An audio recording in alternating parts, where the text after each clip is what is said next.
तर पवार साहेबांनी ट्विट केलेलं आहे की उद्याचा जो महाराष्ट्र बंद आहे तो मागे घेण्यात यावा असं ट्विट पवार साहेबांनी काही वेळापूर्वी केलेलं. मला नाही माहिती, मी ट्विटच नाही पाहिलं. कार्यक्रमात होते. तुम्ही देखील एक गोष्ट केली की उद्याचा बंद जो आहे तो मागे घेण्यात यावा. महाविकास न्यायालयाने काहीतरी निर्णय दिला असं कानावर आलंय आणि आता महाविकास आघाडीच्या सगळ्याच नेत्यांशी बोलणार आहे. काय निर्णय त्यांनी घेतला तो सगळ्यांना असं नाही म्हणले. मी म्हणले हवा बदलली. काय होता, आधी पाऊस पडत होता, मग पाऊस थांबला आणि छान हवा यायला लागली. काय आता कोयता गँग झालं, मजेदा गँग झाला, आता गुलाबी गँग. दुर्दैव आहे की महाराष्ट्रामध्ये एवढा क्राईम कधीच नव्हता आणि आता दुर्दैवाने प्रचंड क्राईम. आणि आपल्याला आठवत असेल किंवा 5 वर्षापूर्वी नाही 5 वर्ष झाली आता, जेव्हा देवेंद्र फडणवीस हे या राज्याचे मुख्यमंत्री होते तेव्हा क्राईम खरंच वाढला होता आणि हा सरकारी डेटा सांगतो. पण आता पुन्हा एकदा ते गृहमंत्री आहेत आणि केंद्र सरकारचा डेटा सांगतो की गुन्हेगारी प्रचंड वाढलेली आहे. आणि दुर्दैवाने पुण्यात ते झालेलं आहे. क्राईम कॅपिटल ऑफ महाराष्ट्र ही पुण्याची ओळख झाली. जे आधी जे विद्येचं माहेरघर होतं ते आता क्राईम कॅपिटल झालं आहे. प्रचंड आम्हाला वेदना देणाऱ्या गोष्टी. आणि कोयता गँग असेल, पोर्सची हिट अँड रन केसमध्ये ते जे बदललं रक्त त्याचे सॅम्पल्स असतील, किंवा ते कोण ड्रग्जवाले काय त्यांचं नाव ललित पाटील पळून गेले होते, रोज पार्ट्या करत होते ससूनमध्ये. ही कुठली महाराष्ट्राची संस्कृती नाही आणि पुण्याची तर बिलकुल नाही. त्यामुळे दुर्दैव आहे की क्राईम पुण्यात प्रचंड वाढलेला आहे.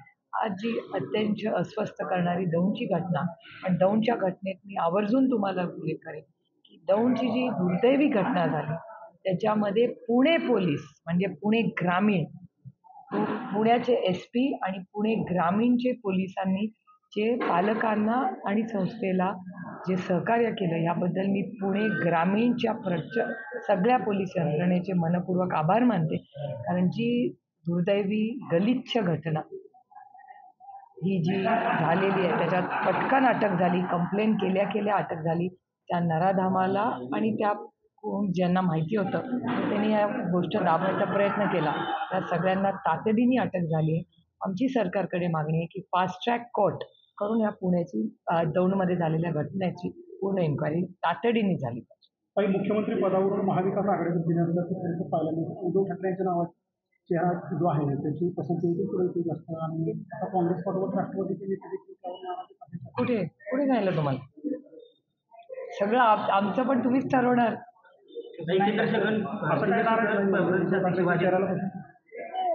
राष्ट्रवादी काँग्रेस पक्षाचा निर्णय हा महाविकास आघाडीचाच निर्णय असेल ना. आणि नाराजी कसली, इलेक्शन लागलं, युद्ध सुरू झालंय, तुम्हीच रमताय त्याच्यात. आम्ही विचार पण करत नाहीये. आज महागाई, बेरोजगारी, भ्रष्टाचार आणि महिलांची सुरक्षितता हे आमच्या समोर आव्हान आहे.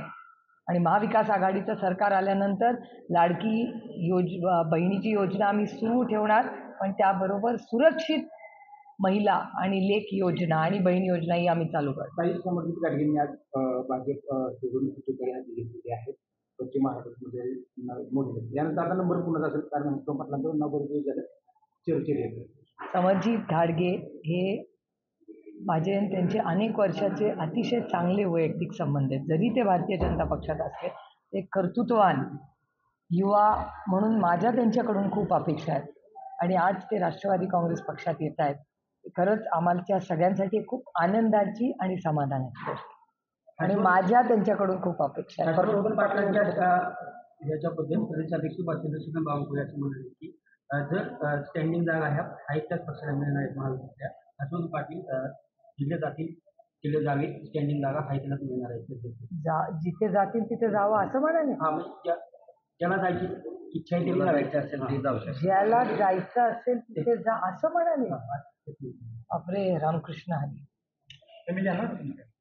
याचा विषय नाही. ह्या राज्यातले फार मोठे नेते हर्षवर्धन पाटील आहेत. हर्षवर्धन भाऊंचं अनेक वर्षाचं खूप मोठं योगदान फक्त इंदापूर किंवा पुणे जिल्ह्याबद्दल नाही आहे, पण राज्यात राहिलेलं आहे. आणि त्या म्हणजे आज जरी आम्ही वेगळ्या विचाराच्या पक्षात आज असलो तरी आमचे कौटुंबिक आणि वैयक्तिक संबंध हे पाटलांनी जपलेत आणि आमच्याकडून अर्थातच जपले जाते.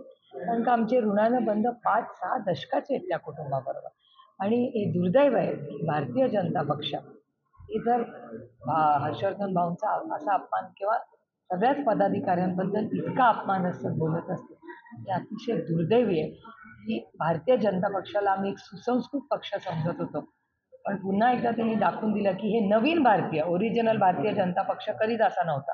पण हा भारतीय जनता पक्ष 2.0 जो आलेला आहे ना, त्यांनी त्याला काय झालंय हा मोठा प्रश्न आहे. आणि असं जर बावनकुळेजी हर्षवर्धन भाऊंबद्दल बोलले असतील ते अतिशय दुर्दैवी. ताई, नितेश राणे हे वारंवार एका विशिष्ट समाजाबद्दल खालच्या पातळीवर जाऊन बोलतात. ते आपल्या मतदारसंघामधील एका तालुक्यात म्हणजे इंदापूरमध्ये ते येऊन मुस्लिम मला काय माहिती नाही बाबा. ते म्हणाले की सर्व मी स्वतः ऐकलेलं नाहीये त्यांचा कुठलाही स्टेटमेंट. देश विदेशातील प्रत्येक घडामोडींचे लाईव्ह अपडेट मिळवण्यासाठी आता साम टीव्हीच्या सर्व सोशल मीडिया प्लॅटफॉर्मला लाईक, फॉलो आणि सबस्क्राईब करा. तसंच सर्व नोटिफिकेशनसाठी बेल आयकॉन प्रेस करायला विसरू नका.